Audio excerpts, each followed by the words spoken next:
Muito bem, senhores alunos e alunas dos primeiros anos, estamos de volta para a parte 2, né, que a gente viu ainda há poucos minutos atrás, no primeiro tempo da aula.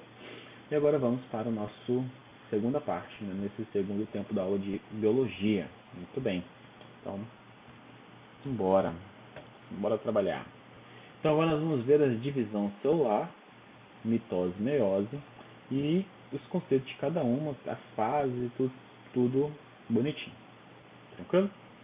Conceitos prévios, para relembrar que a gente na aula que a gente viu ainda agora. Cromossomo, estrutura que contém uma longa molécula de DNA associada a proteínas histonas, visível ao microscópio óptico e em células metafásicas. Tá? Então tá aqui.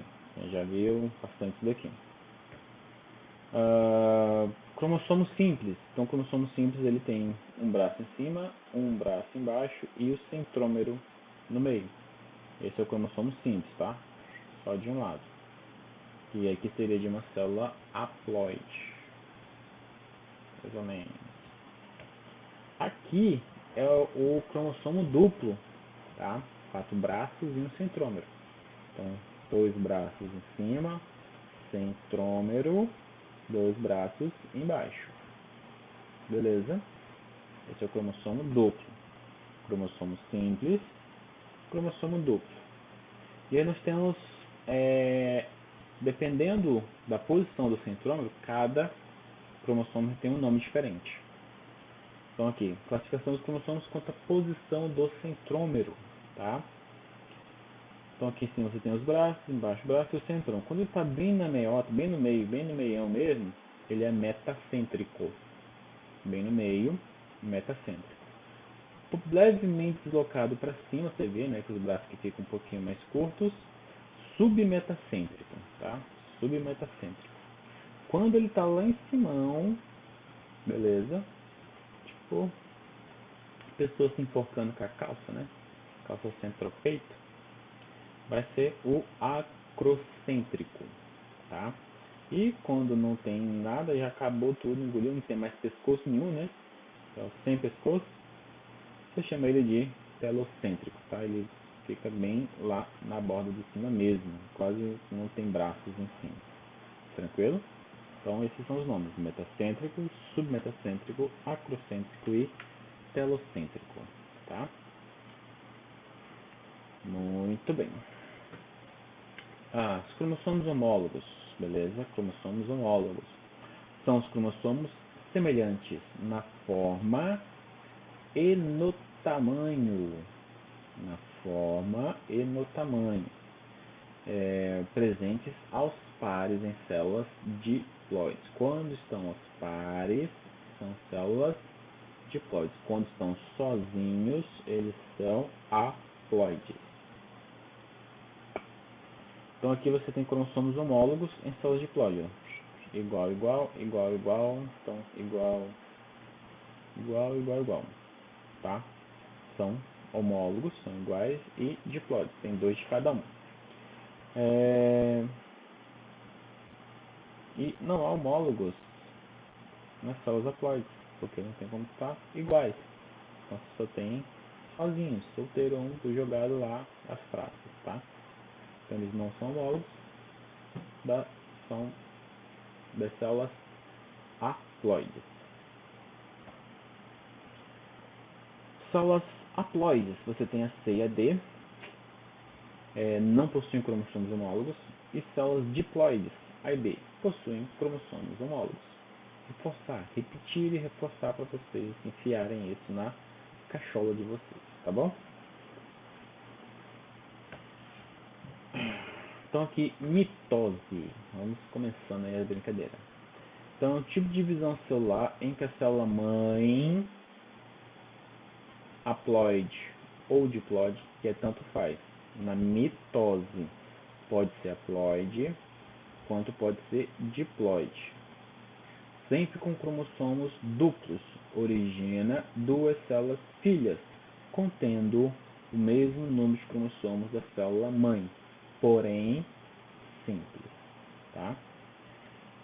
Pode ocorrer com células tanto diploide quanto haploide, não altera o número de cromossomos da célula mãe, A mitose também é chamada de divisão equacional e é simbolizada pela letra E. Então aqui você tem a célula-mãe, tanto haploide quanto diploide.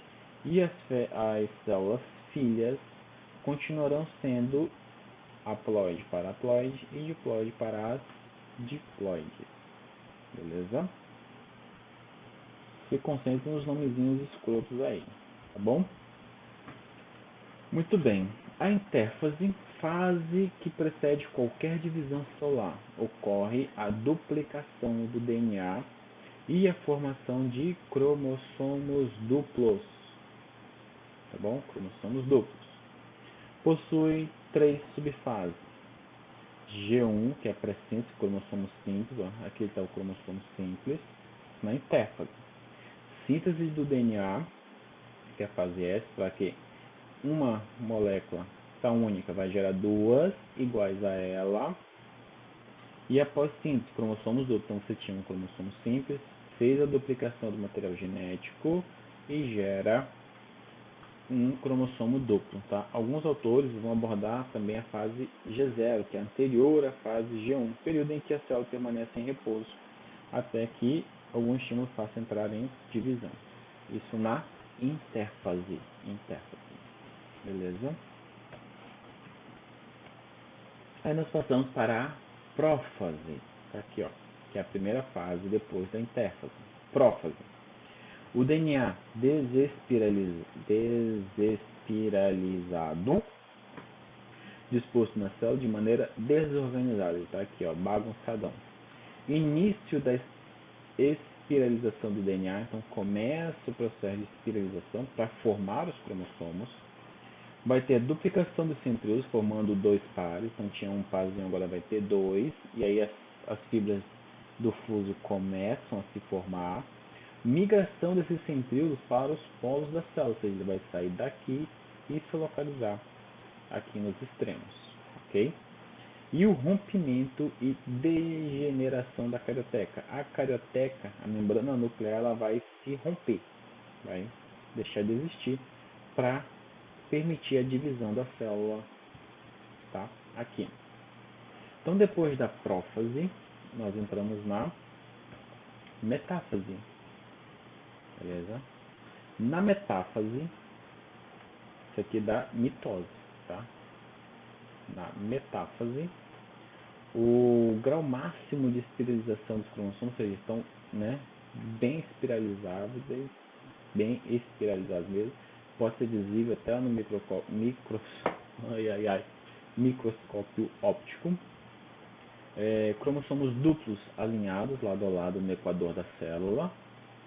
Então estão alinhados aqui no equador, que é a faixa central das células, estão bonitinho aqui. Os centríolos dispostos nos polos opostos, ó, bem um centríolo para cá, um par de centríolo para lá e outro para cá. E no final da metáfase ocorre a divisão dos centrômeros. Tá? Então isso aqui vai começar a dividir. O centrômero vai puxar um para lá, outro para cá e dividir isso aqui no meio das cromatídeas irmãs. Que vai acontecer isso aqui, que é aí na anáfase. Então, ó, encurtamento das fibras do fuso. As fibras do fuso feitas pelos centríolos que foram ligadas aos centrômeros começam a se encurtar, forçando a separação dos cromossomos. E cromossomos simples, né, que eram cromatídeas irmãs, puxados para os polos das células. E início da desespiralização do cromossomo. Então vai puxar, separar eles bonitinho e já começa a desespiralização aqui, ok? Na anáfase. Aí passa para a telófase. Na telófase ocorre a citocinese, que é a divisão do citoplasma. Então, aqui a citocinese, ele vai dividir esse citoplasma, vai virar 2 células. Formação de 2 células filhas contendo o mesmo número de cromossomos da célula mãe, porém simples. Eram duplos, agora são cromossomos simples. Formação de 2 novas cariotecas e 2 novos núcleos. Então agora a carioteca é formada novamente, que foi rompida anteriormente. E o cromossomo se desespiraliza e as fibras de fuso desaparecem, ficando somente um par de centríolos. E depois começa tudo de novo, tá? E aqui é uma diferença da célula vegetal para a célula animal na telófase. Na célula vegetal, a citocinese é centrífuga, tá? Ou seja, é jogada para fora, beleza? Divisão, aí faz essa centrífuga, jogada para fora, faz para as extremidades. Já na célula animal, a citocinese centrípeta vem para dentro, né? Vem forçando, vem fechando aqui para poder estrangular, né? Um estrangulamento do citoplasma para formar essa separação, divisão entre esses dois polos aqui, beleza? Então, as finalidades da mitose: crescimento e regeneração de tecidos, cicatrização, que eu falei para vocês, né? Caso rompa alguma coisa na pele, aí vai gerar um novo através da mitose. Formação de gametas em vegetais, formação de gametas em animais por parternogênese, tá? E divisões do zigoto durante o desenvolvimento embrionário. E aí nós chegamos na meiose, beleza? Na meiose, nós temos aí um tipo de divisão celular em que a célula mãe sempre... Então aqui, ó, diferente da mitose. Mitose podia ser tanto haploide quanto diploide.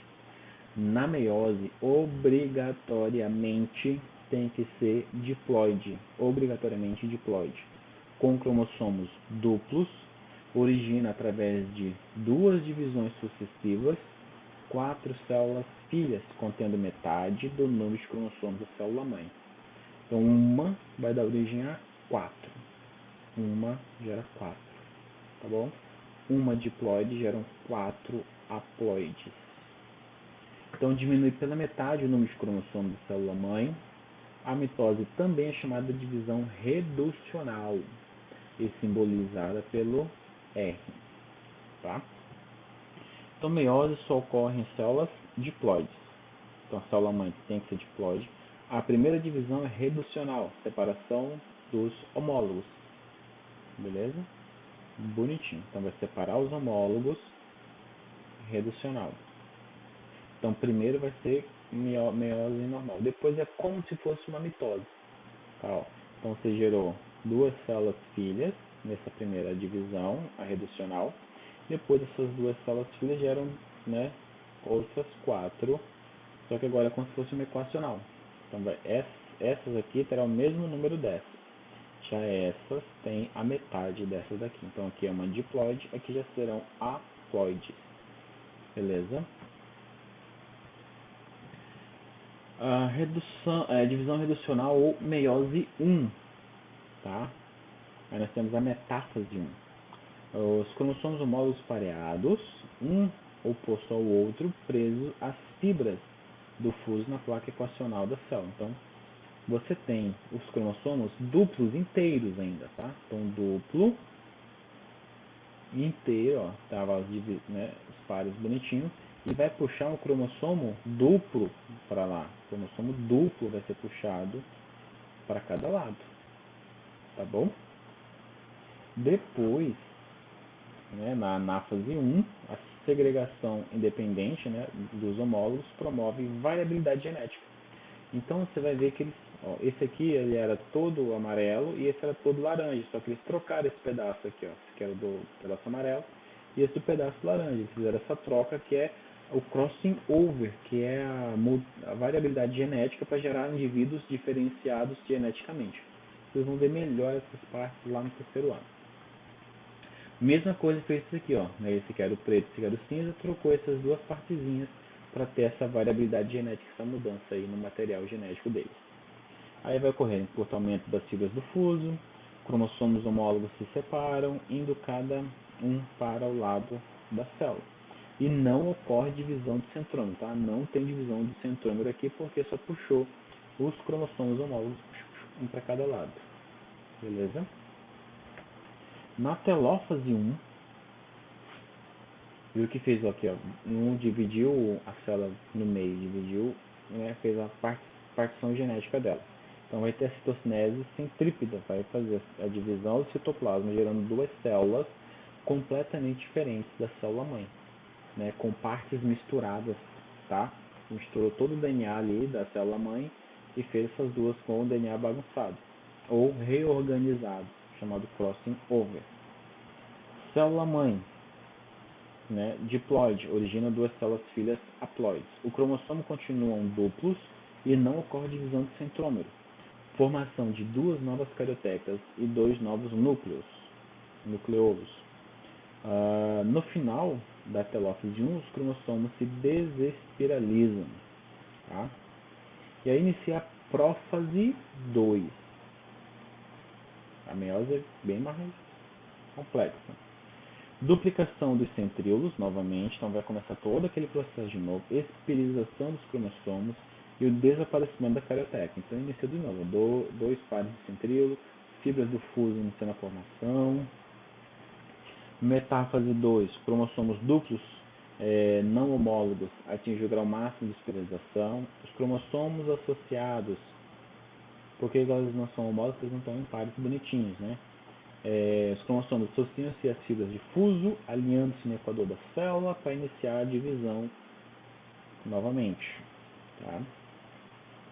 E aí, na fase 2, ocorre o encurtamento das fibras do fuso e divisão do centrômero. Agora o centrômero é dividido.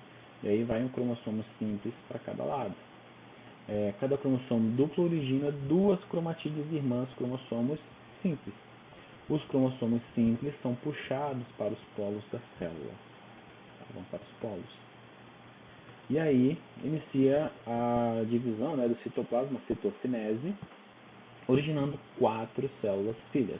As células filhas são haploides e possuem cromossomos simples. Então a carioteca e o núcleo reaparecem e os cromossomos se descondensam, ficam tudo bonitinho. Então você vê que tem uma bagunça de cor, né? Ou seja, uma bagunça de material genético diferenciado.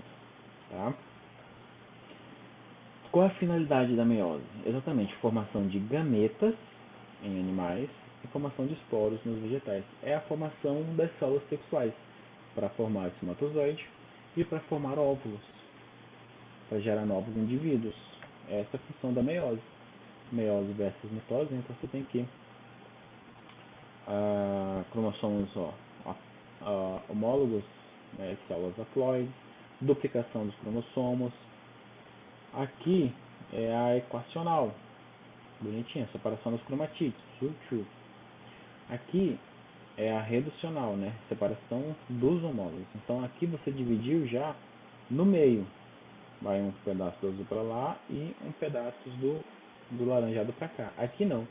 Separa o azul para um lado, o laranja para o outro, depois separa eles no meio. Aqui não, que já separa no meio. Aí vem azuis para lá e laranjados para cá. Tá? Assim que funciona. Diferenciando. Então aqui seria uma mitose e aqui uma meiose.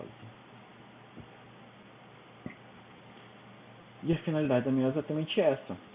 Porque o ser humano, né, tem 46 cromossomos ou 23 pares. Então, o pai diploide, a mãe também diploide, vai gerar o espermatozoide, né, para os homens com 23 cromossomos, ou seja, haploides. E da mulher vai gerar o óvulo com mais 23 cromossomos, haploide também. Quando esses dois se juntarem e fecundarem, vai gerar um novo indivíduo. E esse novo indivíduo vai ter agora 46 cromossomos, 23 do pai e 23 da mãe. Só que para isso teve que fazer as trocas de material genético dentro da célula do pai e da mãe para depois, né, fazer aquele crossing over, que é a mudança bem gerada ali, e aí gerar um novo indivíduo com partes características do pai e partes características da mãe. Beleza? Nós temos algumas alterações cromossômicas. Tá? A euploidia, tá, altera todo o teor do genoma, não ocorre na espécie humana. Beleza? São indivíduos diploides, indivíduos haploides, que é o caso do zangão, e indivíduos triploides, que é o caso da banana. Essas partes aqui, gente, é para vocês terem conhecimento agora que existe, mas eu vou, se eu ainda tiver vocês lá no terceirão, meio Edreno, a gente vai explicar de um jeito mais profundo, mas vamos entrar mais nessa parte aqui, beleza? E a aneuploidia altera o número dos cromossomos do cariótipo, né? Você tem, ó, haploide, né? Mais um, você vai ter 47 cromossomos, trissomia, mais 2, tetrassomia, menos um, a monossomia, e tirou os dois, vai ser a nulossomia. Algum foi anulado ali no período. Muito bem. Aí aqui nós temos algumas alterações cromossômicas que vão gerar algumas anomalias genéticas, tá? No caso, a síndrome de Down, que é uma trissomia do 21º, ou o famoso mongolismo. Então aqui você tem aqui, ó. Aqui no 21 tinha que ter somente 2 pares. Ele passa a ter 3, né? Tinha que ter somente 2, aí passa a ter um terceiro. Então aqui é a trissomia no 21º. Então 3 cromossomos no 21º vai dar esse problema aqui. Beleza? Cariótipos possíveis, né? Homem 45, XY, mulher 45, XX, tá? Então, o que causa? Erro na distribuição dos cromossomos na formação de gametos, espermatozoides ou óvulos. Pode ser por idade avançada dos pais, ou um dos pais. Exposição a alta taxa de radiação. Então, ou trabalho, ou teve algum contato com radiação muito forte. Uso de drogas alucinógenas, como LSD, heroína e êxtase. Não quer dizer que todo pai de síndrome de Down fez de drogas. Pode ter idade avançada ou ter altas taxas de radiação. Pode ser solar, pode ser ou um problema genético mesmo que já tem dentro do corpo do pai e da mãe, que pode gerar esses problemas aí na hora de fazer a divisão celular. Beleza? O que causa na pessoa que carrega essa trissomia? Então vai ter baixa estatura, obesidade, olhos oblíquos, né, que é esse tipo olho puxadinho, falam, mãos e dedos curtos, tá, a mãozinha mais curta, alguns apresentam retardo mental mais ou outros menos, vai depender do grau de apresentar, né. Os homens são estéreis, ou seja, os homens não terão filhos. As mulheres são férteis, estas terão filhos. Beleza? É o que eu conheço até agora. Se ocorrer alguma mudança, algum artigo falando sobre isso, se vocês viram, me mandam para eu dar uma estudada. Mas por enquanto que eu vi, homens são estéreis e as mulheres são férteis. Tá? Outro problema é a síndrome de Klinefelter. Só ocorre nos homens, tá? Que é o cariótipo 44A+, aí vai ter, ó, XXY, ou seja, a trissomia vai estar lá no 23º, vai ter 2X e 1Y. Quadro clínico, ginecomastia, né, que é o peito do homem, no caso, é um pouco mais mais protuberante, alargamento dos quadris, a voz fica aguda, então tem que ter tudo isso, não é só um não, tá? Retardo mental presente de leve a moderado, esterilidade, então atrofia dos testículos e cromatina sexual presente nas células. Tá? Então, todo isso é o quadro clínico quando o homem apresenta, né, a síndrome de Klinefelter. Beleza? E a síndrome de Turner, essa só ocorre nas mulheres. Só as mulheres que vão ter. Que no caso é a falta de um cromossomo. Então, tem 44A aqui, falta aqui, ó. Só vai ter um dos X, o outro, nem o X nem o Y ficou faltando ali. Então vai ter, ó, baixa estatura, obesidade, pescoço alado, né, alargado, muitos pelos no corpo, retardo mental moderado, esterilidade, né, os ovários serão atrofiados e sem cromatina sexual nas células. Beleza? E as principais aneoplasias humanas, né, que a gente tem aí, que é o caso aqui desse cariótipo. 4A, né, vai ser XYY. Então, a maioria dos homens afetados, eles são fenotipicamente normais. Você olha para o cara normal. O crescimento ligeiramente acelerado na infância, mas vai crescer mais rápido durante a infância. Homens com estatura média elevada. Hiperatividade, então são, né, e crises de fúria na infância e início da adolescência. Grande número de acne facial durante a adolescência, taxa de testosterona aumentada, o que pode ser um fator contribuinte para a inclinação antissocial e aumento da agressividade. Entre criminosos e doentes mentais, essa frequência chega a 3%. Beleza? E a síndrome do triplo X, né, que é a superfêmea, só ocorre em mulheres. Então ela vai ter aqui, ó, X, X, X, bruta. Então, mulheres com estatura geralmente acima da média, apresentam genitália e mamas subdesenvolvidas, ou seja, né, não se desenvolvem muito, apresentam certo grau de retardo mental, puberdade precoce e são férteis, podem ter descendentes. Beleza? Então, uma pincelada aí em algumas síndromes, que quando você chegar no terceiro a gente vai passar novamente e reforçar algumas outras também. Beleza? E por hoje é isso aí, tá? Semana que vem nós teremos atividades, então fiquem atentos aí, semana que vem já dependendo do calendário, provavelmente seja a nossa última semana de aula normal, depois a gente passa somente para a parte de verificação de nota, ver como é que a gente vai resolver algumas situações de notas aí. Beleza? Então, semana que vem, ó, é a última atividade, praticamente. Façam todas, desse período do dia 17 de outubro para cá. Façam tudo para você ter uma boa nota agora nessa segunda etapa do nosso ano. Beleza? Então é isso aí, pessoal. Fiquem bem, fiquem seguros. E até a próxima.